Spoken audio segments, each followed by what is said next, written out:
Hello दोस्तों, नमस्कार। आज हम क्लास 12 का चैप्टर नंबर फिजिक्स का जो चैप्टर है व्यतिकरण, इसको हम पढ़ने वाले हैं।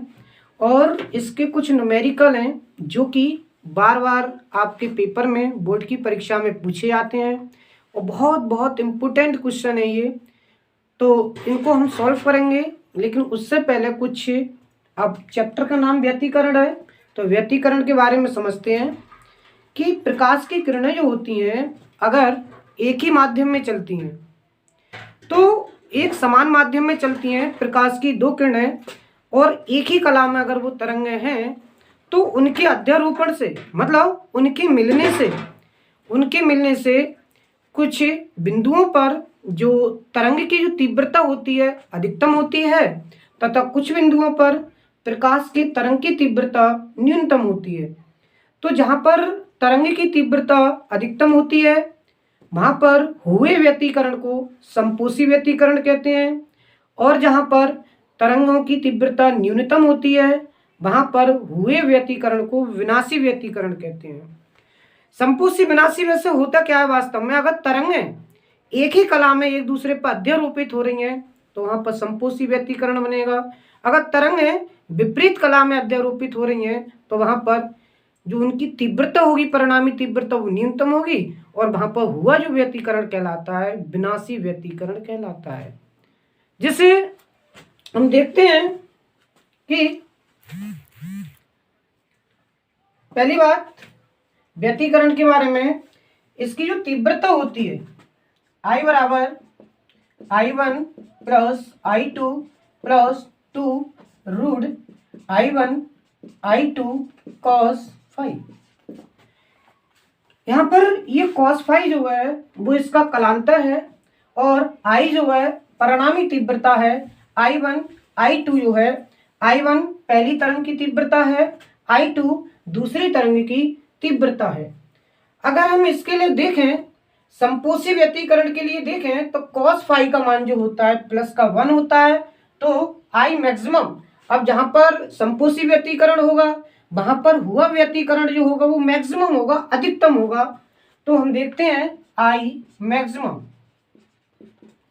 बराबर, अगर हम cos फाई का मान मैक्सिमम के लिए +1 रखते हैं तो ये जो होता है I1 plus I2 plus 2 root I1 I2।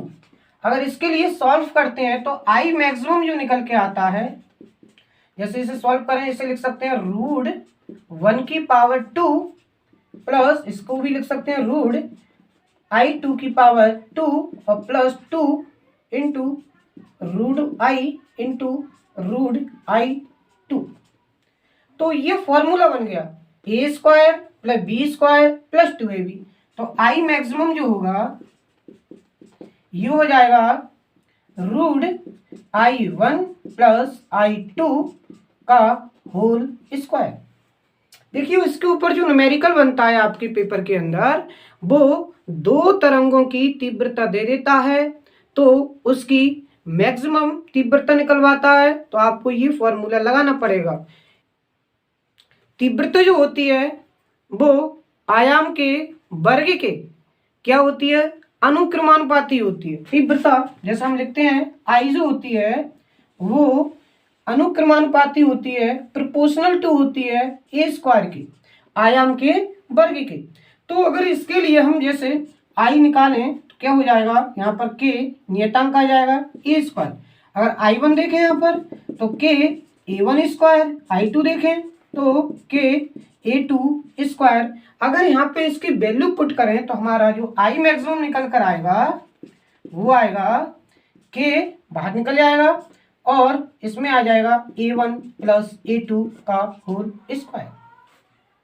यदि कहीं भी तीव्रता न्यूनतम है, मतलब तरंगें जो मिल रही हैं वो विपरीत कला में मिल रही हैं, तो क्या होगा, तो I अगर मिनिमम के लिए देखें तो मैक्सिमम के लिए यहाँ पे प्लस लगाते हैं, मिनिमम के लिए क्या होता है, माइनस होता है, क्योंकि -2ab तो यहाँ पे माइनस वाला फॉर्मूला आ जाएगा। तो लिख देंगे इसे I1 माइनस I2 का होल स्क्वायर। ऐसे ही आई मिनिमम, अगर दो तरंगों के आयाम दिए हुए हैं तो लगाएंगे आई मिनिमम, और हमसे पूछता है कि न्यूनतम तीव्रता ज्ञात कीजिए तो लगाएंगे, तो इसके लिए क्या कर सकते हैं, A1 माइनस A2 और के का होल स्क्वायर। ये फॉर्मूला आपको जब आप न्यूमेरिकल सॉल्व करोगे तो इसके लिए इम्पोर्टेंट है। दूसरी बात, अब हम देखने वाले हैं कि फ्रिंजों की स्थिति के बारे में पढ़ते हैं। जरा देखें, ये जो है स्लिट है और ये भी स्लिट है।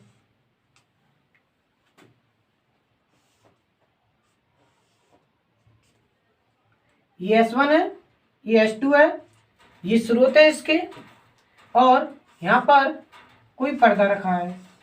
पर्दे पर क्या बनती है, फ्रिंजें बनती हैं। ये वो डाल दिया, इसके लिए O, इसके लिए C डाल दो। और यहाँ से क्या होती हैं, तरंगें चलती हैं और सपोज करो बिंदु P पर जाकर ये मिल जाती हैं, एक ही कला में मिलती हैं। तो तरंगें जो होती हैं यदि एक ही कला में जाके मिल रही हैं तो वहां पर तीव्रता अधिकतम होती है, और जहां तीव्रता अधिकतम होती है वहां पर प्रकाश जो होता है वो बहुत तीव्रता के साथ जाता है, और वहां की जो पट्टी जो होती है वो चमकीली होती है। तो वो जो फ्रिंज होती है वो कहलाती है आपकी दीप्त फ्रिंज। और यदि तरंगें जो होती हैं वो विपरीत कला में जाके मिलती हैं तो वहां पर डार्कनेस होती है, और वहां पे जो तरंगें जब डार्कनेस होगी तो वहां पे जो मतलब फ्रिंजें बनती हैं वो अदीप्त पट्टी की बनती हैं, तो फ्रिंज कहलाती हैं अदीप्त फ्रिंज। जरा देखें, तो यहाँ पर दीप्त फ्रिंज बन रही है। सपोज करो ये पर्दा है, पर्दा। अब स्लिट से पर्दे तक की दूरी को हम कैपिटल डी से लिखते हैं, और यहां से मतलब दीप्त फ्रिंज से केंद्र तक की जो दूरी है इसके केंद्र तक की उसे लिखते हैं हम स्मॉल एक्स। ये स्मॉल एक्स जो है ये है फ्रिंज की स्थिति कि हमारी दीप्त फ्रिंज कितनी दूरी पर जाकर बन रही है। और एक स्लिट से, एक स्रोत से दूसरे स्रोत तक की जो दूरी है उसे लिखते हैं स्मॉल डी से। तो हमें दीप्त फ्रिंज की स्थिति ज्ञात करनी है और अदीप्त फ्रिंज की स्थिति ज्ञात करनी है। तो अगर दीप्त फ्रिंज के लिए देखें, दीप्त फ्रिंज की स्थिति, फ्रिंज की स्थिति, दीप्त फ्रिंज की स्थिति के लिए देखते हैं। मैंने बताया अभी दीप्त फ्रिंज की स्थिति कितनी है, एक्स, और इसके लिए फॉर्मूला होता है कि एम डी लैम्डा बटे डी। अगर अदीप्त फ्रिंज की स्थिति निकालनी है तो अदीप्त के लिए देखते हैं, अदीप्त फ्रिंज की स्थिति,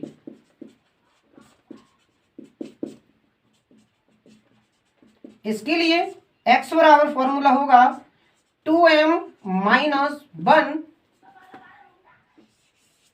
डी लैम्डा बटे 2d, ये फॉर्मूला होता है। जरा देखें, तो दीप्त फ्रिंज की स्थिति निकालनी है तो x बराबर एम डी लैम्डा बट्टे डी, अदीप्त फ्रिंज की स्थिति निकालनी है तो x बराबर 2m माइनस 1 और डी लैम्डा बट्टे 2d। जहां पर आपको पेपर में बोलेगा कि दीप्त फ्रिंज के लिए कि कौन सी मतलब पांचवी दीप्त फ्रिंज निकालनी है, छठी दीप्त फ्रिंज निकालनी है, तो वो m होता है। कौन सी दीप्त फ्रिंज हमें निकालनी है, कौन से क्रम की निकालनी है, वो m होता है d। d दे देगा आपको स्रोत से पर्दे तक की दूरी, d होती है लैम्डा, क्या होती है उसकी तरंग दैर्ध्य होती है स्मॉल डी एक स्लिट से जो स्रोत जो है दूसरे स्रोत तक की दूरी होती है, मतलब एक स्लिट से दूसरे स्लिट तक की दूरी होती है। ऐसे ही यही यहां पर है। तो इसके लिए और एक होती है फ्रिंज चौड़ाई, इस पर भी क्वेश्चन पूछे गए हैं न्यूमेरिकल। फ्रिंज चौड़ाई को लिखते हैं W से, ये होती है डी लैम्डा बट्टे डी। तो ये फॉर्मूला याद होने बहुत जरूरी है अगर हम कोई भी इससे संबंधित व्यतिकरण से संबंधित चैप्टर को हम सॉल्व करते हैं। आइए अब कुछ सवाल देखते हैं इसके।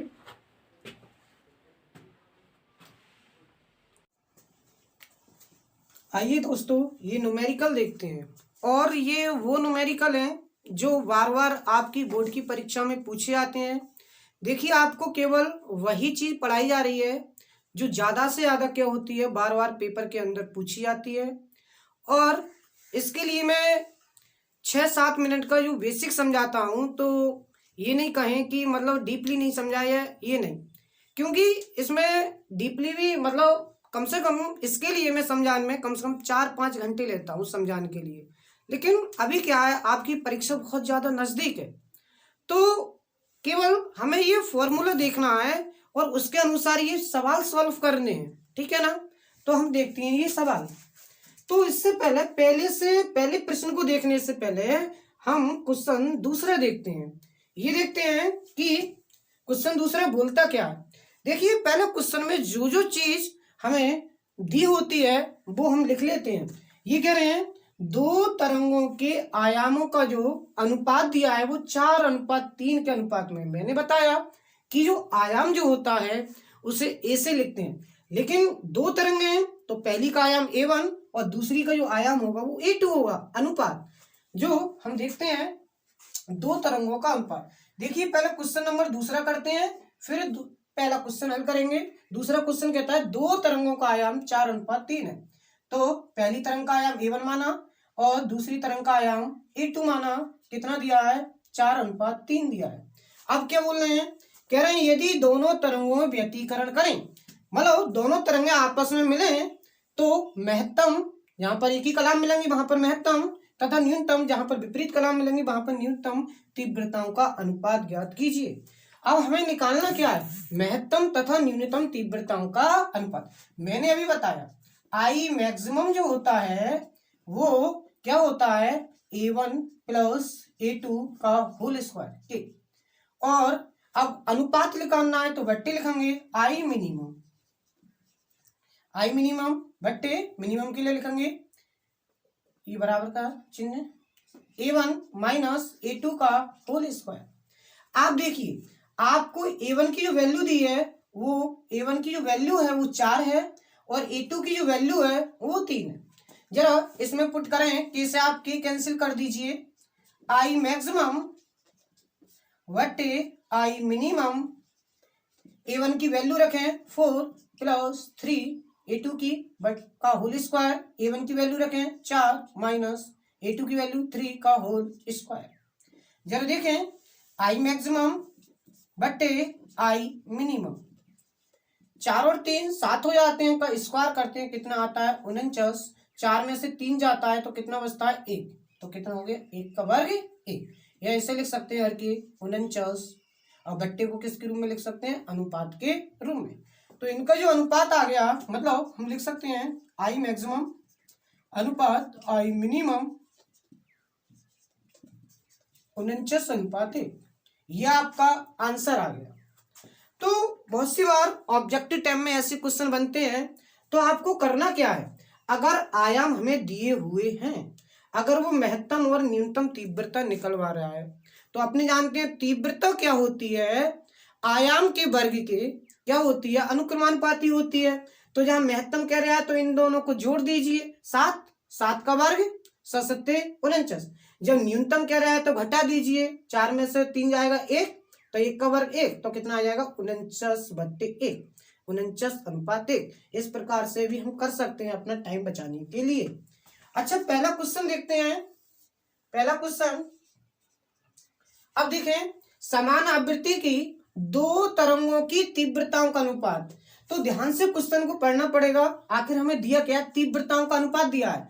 तो दो तरंग की तीव्रता, पहली तीव्रता I1 और दूसरी तरंग की तीव्रता I2। तो I1 और I2 का जो अनुपात दिया है वो दिया है हमें 1:9।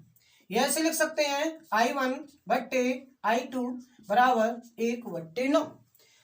तो कह रहे हैं कि यदि ये दोनों तरंगें व्यतिकरण करती हैं तो महत्तम तथा न्यूनतम तीव्रताओं का अनुपात ज्ञात कीजिए। देखिए, इसको अभी मैंने बताया कि इसके लिए हम A1 बट्टे A2 का मान निकालने और एकदम वैल्यू पुट कर सकते हैं। और ना तो हम क्या जानते हैं, इससे भी कर सकते हैं कि आई मैक्सिमम बराबर होता है √I1 प्लस √I2 का स्क्वायर। बटे root I1 minus root I2 का स्क्वायर से भी कर सकते हैं, और A1 और A2 की इससे वैल्यू निकाल सकते हैं, तब भी हम सॉल्व कर सकते हैं इसे। तो देखें, इसे लिख सकते हैं करके I1 बराबर क्या होता है, अभी पढ़ा था, I1 के A1 का स्क्वायर। ऐसे ही I2 देखेंगे वो क्या होगा, के A2 का स्क्वायर। I1 और I2 का जो अनुपात है वो 1:9 है, के से के कैंसिल कर दीजिए, तो A1 बट्टे A2। अब ये वर्ग है दोनों का, जब इधर लाएंगे तो ये किस में आ जाएगा, रूट में बदल जाएगा। 1 निकालेंगे रूट में से तो 1 के रूप में, 9 निकालेंगे 3 के रूप में, तो कितना आ गया, A1 बट्टे A2। ये क्या आ गया, इसका अनुपात आ गया। हम लिख सकते हैं A1 बट्टे A2, मतलब लिख सकते हैं A1 अनुपात A2 कितना आ गया, 1:3। जब आयामों का अनुपात आ जाता है तो मैंने अभी बताया हमें निकालना क्या है, तीव्रताओं का अनुपात निकालना है। तो आई मैक्सिमम 1 और 3 4, इसका स्क्वायर कर दें, कितना हो गया 16। आई मिनिमम 3 में से 1 घटा दें 2, 2 का स्क्वायर कितना हो गया 4, वो काट दीजिए 16, तब कितना हो जाएगा 4 1 4, 4 चौक 16, 4:1, और आपका ये क्वेश्चन भी सॉल्व हो जाता है। जैसे आई मैक्सिमम बटे आई मिनिमम, फॉर्मूला जानते हैं इसका, के A1 प्लस A2 का स्क्वायर बटे के A1 माइनस A2 का होल स्क्वायर। इससे ये कैंसिल कर दीजिए, ये आप वैल्यू रखिए आई मिनिमम, तो वैल्यू रखेंगे 1 प्लस 3 का होल स्क्वायर, और इसकी जगह 1 है, मतलब A1 की जगह 1 और A2 की जगह 3 का होल स्क्वायर। तो ये हो जाएगा 4 का स्क्वायर, 4 चौक 16, ये बचेंगे -2।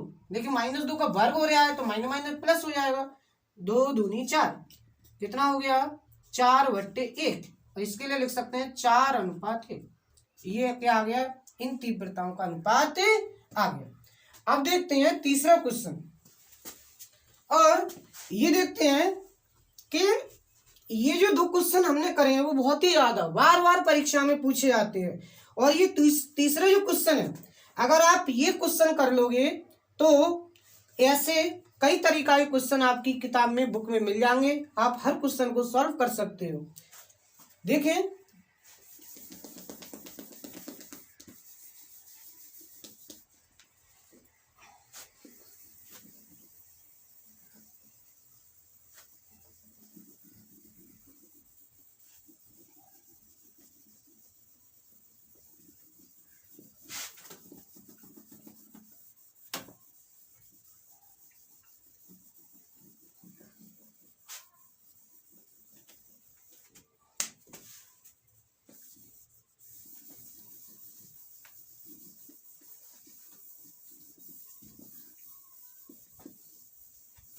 तीसरा क्वेश्चन देखें, बहुत ही इंपोर्टेंट है और बहुत ज्यादा चांस है इसके पेपर में आने को। जरा देखें, 2 झर्रियों के बीच की दूरी, 2 झर्री हैं, मैंने बताया 2 स्रोत हैं जिनके बीच की दूरी 3 मिलीमीटर है। ये मैं बना के दिखा रहा हूं, ये 2 स्रोत हैं, ये इनके बीच की दूरी, इसे S1 डाल लो, इसे S2 डाल लो, इनके बीच की दूरी जो है वो कितनी है 3, और बीच की दूरी को D से लिखते हैं, कितनी है आप देखें, कह रहे 3 मिलीमीटर है, 3 मिलीमीटर। आगे क्या कह रहे हैं कि उन पर 6000 एंगस्ट्रॉम का तरंगदैर्घ्य, मतलब इस पर जो 6000 तरंगदैर्घ्य का प्रकाश जो हो रहा है वो आपतित हो रहा है। तो मैंने बताया तरंगदैर्घ्य, वेवलेंथ बोलते हैं इसे लिखते हैं लैम्डा से। लैम्डा का मान कितना है 6000 एंगस्ट्रॉम। अगर एंगस्ट्रॉम को मीटर में बदल देते हैं तो क्या लिखते हैं 6000 गुणा 10⁻⁻10 मीटर। आगे क्या बोलते हैं, लंबवत आपतित होता है 90 का कोण बनाते हुए झर्रियों से 1 मीटर की दूरी पर रखे हुए पर्दे। अब ये झर्री है, झर्री से 1 मीटर की दूरी पर क्या रखा है, पर्दा रखा है। इस पर्दे पे हमें दीप्त फ्रिंजें, अदीप्त फ्रिंजें क्या होती हैं, प्राप्त होती हैं। जरा देखें, ये हमारा पर्दा है और कह रहे हैं ये डी था, ये कह रहे हैं यहां से जो पर्दे तक की जो दूरी है, सॉरी ये ओ, कह रहे हैं 1 मीटर है, रखे हुए 1 मीटर की दूरी पर रखे हुए पर्दे। अब 1 मीटर की दूरी में पर्दा रखा है तो मैंने बताया पर्दे तक की जो दूरी देते हैं यहां से वो कितनी लेते हैं, कैपिटल डी बराबर 1 मीटर। कहां से लेते हैं, स्लिट से लेते हैं पर्दे तक की दूरी कैपिटल डी। आगे क्या कह रहे हैं, ये कह रहे हैं बनती है दीप्ति मतलब फ्रिंजों की चौड़ाई ज्ञात कीजिए। तो पहली बात जो निकालना है हमें, इसकी चौड़ाई निकालनी है और स्मॉल डी दिया है 3 मिलीमीटर, तो 3 मिलीमीटर है। अगर इसे किसमें बोलते हैं मीटर में, तो हम जानते हैं मिलीमीटर को मीटर में बोलते हैं, तो 10 की पावर -3 से क्या कर देते हैं, गुणा कर देते हैं। देखो सब एमकेएस पद्धति में बनाना बहुत जरूरी है, ठीक है। अगर एक भी पद्धति आपकी गड़बड़ हो गई तो आंसर भी गलत आएगा। जरा देखें, फ्रिंज चौड़ाई निकालनी है। फ्रिंज चौड़ाई को मैंने बताया, बेसिक अभी समझाया, W बराबर क्या होता है, डी लैम्डा अपॉन डी। और ये बड़े प्यार से फॉर्मूला लगाते हैं और आपका क्या आ जाएगा, आंसर आ जाएगा। जरा लगाएं, तो W बराबर डी की वैल्यू लगाए 1, लैम्डा की वैल्यू 6000 गुणा 10 की पावर -10, स्मॉल डी की वैल्यू 3 गुणा 10 की पावर -3। तो 3 से ये कट करें, 3 दूनी 6, 2000। W बराबर ये घात घात वाली एक तरफ करना है, तो 2000 गुणा 10 की पावर -10, जब ये इसे ऊपर ले जाएंगे तो ये हो जाएंगी, जब माइनस की प्लस की हो जाती हैं और प्लस की होती हैं तो माइनस की हो जाती हैं, तो किसकी हो जाएंगी, प्लस की। जरा देखें, तो W बराबर जो आ जाएगा वो 2000 गुणा 10 की पावर कितने बचेंगे, आप घटाएं इनमें से, तो ये बचेंगे आपके 10 की पावर -7, इस प्रकार से बचे। और इसके लिए हम लिख सकते हैं W बराबर 2000 के लिए 2 गुणा 10 की पावर 3, अब ये 7 घटेंगे तो कितने बचेंगे, 2 गुणा 10 की पावर -4 बचेंगे, क्योंकि 2 गुणा घात कितने हैं, 0 कितने हैं, 3, तो 10 की पावर 3 लिख देंगे प्लस के, और 7 चले जाएंगे तो माइनस के कितने बचेंगे, 4। और इसके लिए हम लिख सकते हैं, इसके लिए 0.2 अगर एक इधर चल जाए तो ये कितना हो जाएगा, 10 की पावर -3, और 10 की पावर -3 किसमें, मीटर में। अगर इसे मिलीमीटर में बदलना चाहते हो आप, तो W बराबर लिख सकते हैं 0.2 मिलीमीटर। ये आ गई आपकी फ्रिंज चौड़ाई। दूसरी बात, दूसरी चीज हमसे क्या पूछा है, केंद्रीय फ्रिंज से तीसरी अदीप्त फ्रिंज की दूरी। आप देखें, केंद्रीय फ्रिंज से तीसरी पूछ रहे हैं, तीसरी अदीप्त फ्रिंज। मैंने बताया m की जो वैल्यू दी है, m की वैल्यू कितना दिया है, 3 दिया है। तीसरी फ्रिंज की दूरी मतलब स्थिति निकालनी है तो x लिखोगी, किससे, x है, या m भी लगा दिया करो, यहाँ पर क्रम पता चल जाएगा कौन सी क्रम की हमें उसकी स्थिति निकालनी है। तो घर के जानते हैं, लेकिन किसकी पूछे, अदीप्त की पूछ रहे हैं। अदीप्त के लिए घर के जानते हैं क्या होता है, अदीप्त फ्रिंज की दूरी, अदीप्त फ्रिंज की दूरी, फ्रिंज की दूरी एक्स बराबर होता है 2m-1 डी लैम्डा बटे 2d। जरा वैल्यू पुट करें, m की वैल्यू कितनी है, 3, तो तीसरी क्रम की अदीप्त फ्रिंज निकल रही है 2, m की वैल्यू 3 -1, d की वैल्यू 1 और लैम्डा की वैल्यू कितनी है, 6000 गुणा 10 की पावर -10 बटे 2, d की वैल्यू पुट करें, 3 गुणा 10 की पावर -3। अगर इसी में वो कहता कि चौथी अदीप्त फ्रिंज ज्ञात करो, तो आपको m की जगह कितना लगाना पड़ता, 4। इसी में कहता पांचवी अदीप्त फ्रिंज ज्ञात करो, अदीप्त फ्रिंज की दूरी, तो आपको m की जगह कितना लगाना पड़ता, 5। मान लो इससे कई क्वेश्चन आपके क्या हो जाएंगे, सॉल्व हो जाएंगे। जरा देखें, तो x3 बराबर 2 3 6 5 बचेंगे, 5 एकम 5 और 6000 गुणा 10 की पावर -10 कितने हो गए, ये 6, ऊपर लगे घात किसकी होगी, प्लस की, तो आप 6 से इन्हें काट दीजिए, 6 एकम 6 1000। x3 बराबर अब ये हो जाएंगे आपके 5 गुणा 10 की पावर 3 गुणा 10 की पावर ये 10 गए तो कितने बचेंगे, -7। तो x3 बराबर ये हो जाएंगे आपके 5 गुणा 10 की पावर -4 मीटर, क्योंकि 3 जाते हैं 7 में से, तो कितने बचते हैं, 4। तो अगर इसके लिए ऐसे लिख दें 0.5, एक इधर की ओर घटेगा तो एक कम हो जाएगा -3, ये मीटर में, लेकिन हमें लिखना है मिलीमीटर में। आप हिंद तक भी आंसर लिख सकते हो, कोई फर्क नहीं है, लेकिन x3 बराबर हम ऐसे भी लिख सकते हैं 0.5 मिलीमीटर, और ये आपका क्या आ गया, आंसर। तीसरा पॉइंट, आप चाहो तो इसका स्क्रीनशॉट ले सकते हो। तीसरा देखें, इसका तीसरा पॉइंट क्या कह रहा है,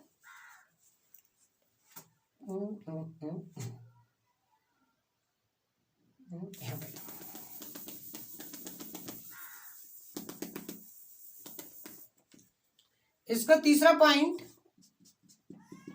बोल रहा है केंद्रीय फ्रिंज पांचवी दीप्त फ्रिंज, मतलब एम का ये वैल्यू है वो कितनी है, 5 की दूरी ज्ञात करो। मतलब दूरी ज्ञात करनी है तो एक्सएम बराबर अपने फॉर्मूला जानते हैं किसके लिए, दीप्त फ्रिंज के लिए, दीप्त फ्रिंज के लिए, फ्रिंज के लिए एक्स क्या होता है, एम डी लैम्डा बटे डी।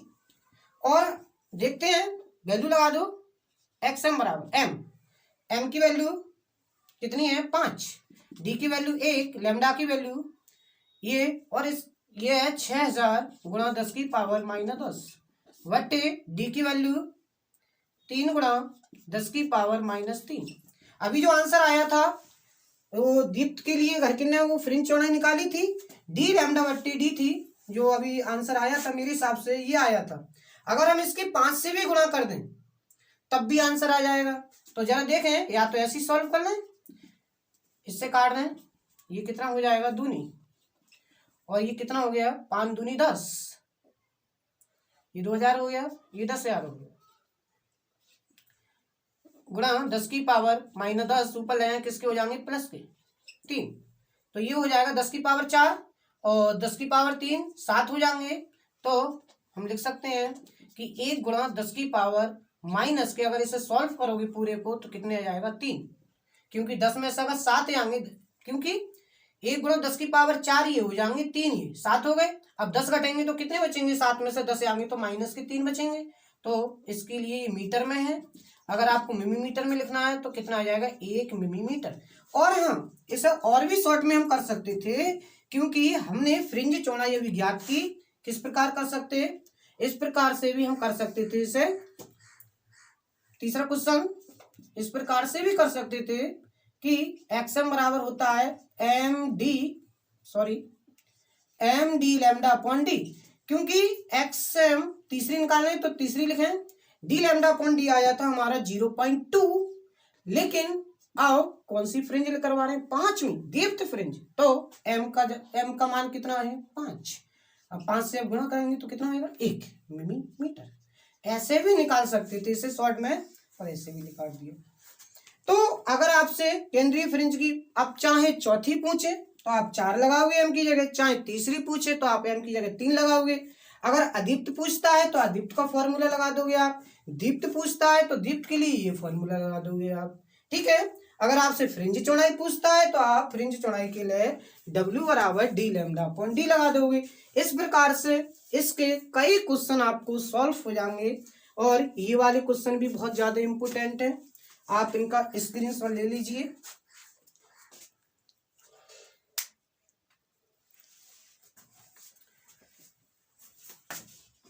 तो आगे भी आपकी फिजिक्स की ये श्रृंखला चालू रहेगी।